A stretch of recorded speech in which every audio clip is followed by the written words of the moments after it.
Libertadores e também Campeonato Brasileiro. Mauro César, queria saber de você, o Gabigol teve participação importante nos últimos 2 jogos, entrando no finalzinho, gol de pênalti, e acho que a contribuição no jogo passado foi até ainda mais importante, assistência para o gol do Carlinhos, que garantiu 3 pontos preciosos fora de casa, um jogo complicado contra o Vitória lá no Barradão. Será que dá para imaginar o Gabigol titular nas próximas partidas do Flamengo, até visando essa sequência que o Flamengo vai ter, Mauro?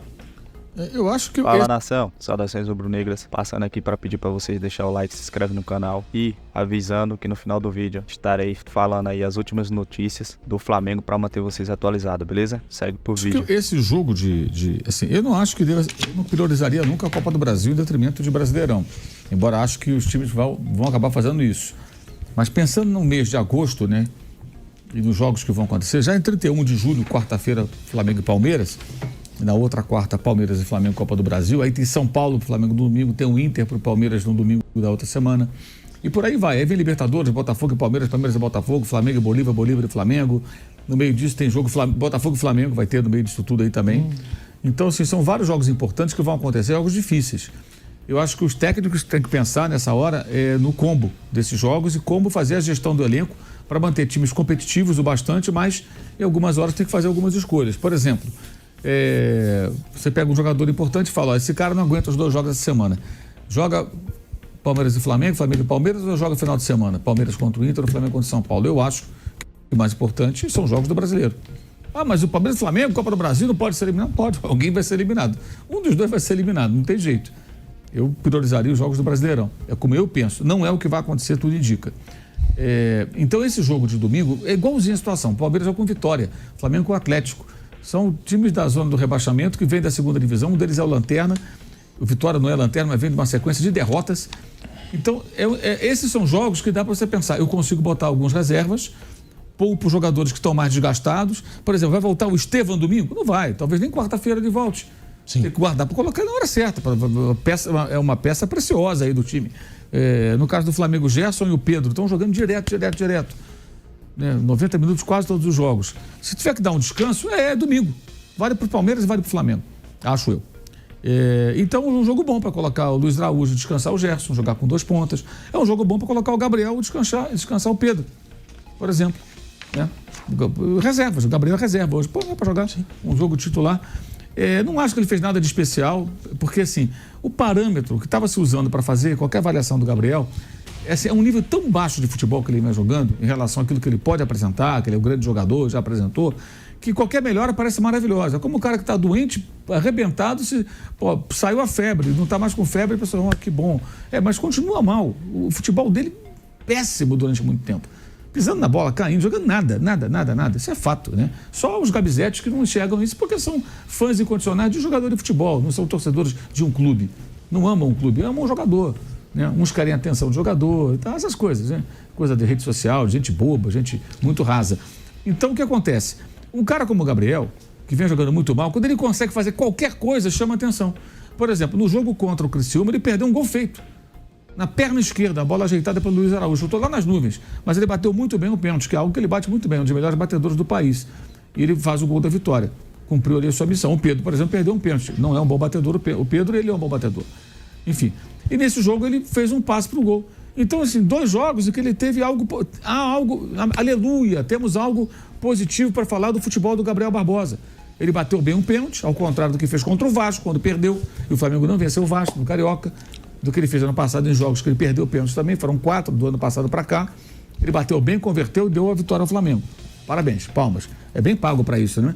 E correspondeu às expectativas e ao seu salário. E agora deu passe para o Carlinhos. Finalmente, sabe quantas assistências ele deu esse ano no Campeonato Brasileiro? 1. Ano passado, 1. No outro ano, 1. Em 2019 deu 8. Em 21 a 22 ele deu 5. Só no Brasileiro. Ontem o Sofascor fez um levantamento, ele até compartilhou em rede social, ele gosta da rede social, né? O Gabriel Barbosa. Olha aí o número e tal, participação em 200 gols. Aí você pega para ver, tudo concentrado até 2022. Ano passado a queda é vertiginosa. Então, todas as análises que são feitas sobre o futebol do Gabriel, elas estão diretamente ligadas a um péssimo desempenho que ele tem há 20 meses, com raríssimas exceções, como esse jogo, que ele foi bem.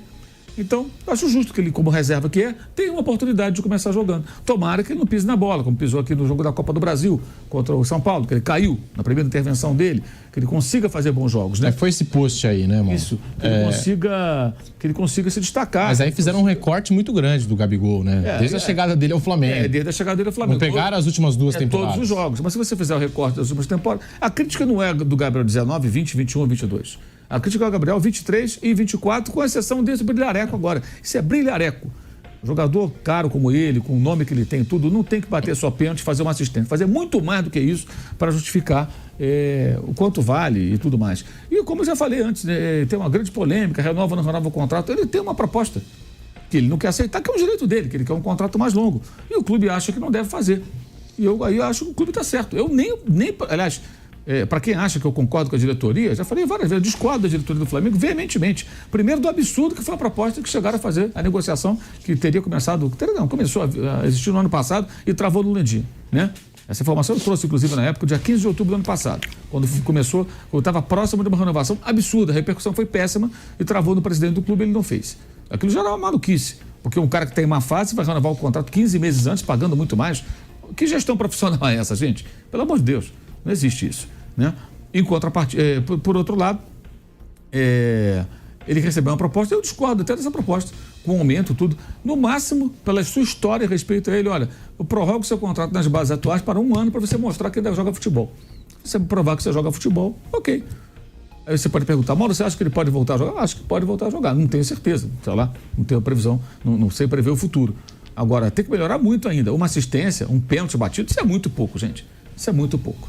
Isso é muito pouco. E o jogador tem que responder no campo. Não é ficar de graça em rede social, isso é coisa de criança, é coisa de bobo. De bobo. O jogador tem que ficar dentro do campo, ir para lá e responder a todas as pessoas. Corresponder, não é responder, é corresponder à expectativa dos torcedores, da imprensa que analisa, para que ele mereça elogios. O resto é coisa de garoto bobo, de garoto mimado. Após a pré-temporada da equipe do Al Hilal, Jorge Jesus decidiu liberar Michael para negociar com outro clube, já que o jogador ocupa uma vaga de estrangeiro e não deve mais ser tão utilizado. Pensando no limite de estrangeiros do elenco, o Al Hilal aceita negociar Michael após a Supercopa Saudita, que acontece no dia 13 de agosto. A vaga do atacante, ex-Flamengo, será preenchida por Neymar, que tem retorno aos gramados previsto para setembro. Vale lembrar que a janela de transferência do Brasil fecha no dia 2 de setembro. É oficial, o Flamengo desiste de Claudinho. Parece que a novela Flamengo e Claudinho chegou ao fim. Após a semana de negociações entre Flamengo e Zenit, os clubes não chegaram a um acordo. O rubro-negro, até o momento, se retirou da negociação, pois não pretende fazer loucuras econômicas. Zico, embaixador do time do Brasil em Paris, foi roubado próximo ao hotel onde está hospedado. Os assaltantes levaram cerca de 500 mil euros, aproximadamente 3 milhões, em pertences. Segundo o jornal francês Le Parisien, o ex-jogador estava no banco de trás do táxi com uma bagagem que tinha um relógio Rolex, alguns diamantes e dinheiro em espécie. O Galinho já se pronunciou e falou que está tudo bem com ele e sua esposa.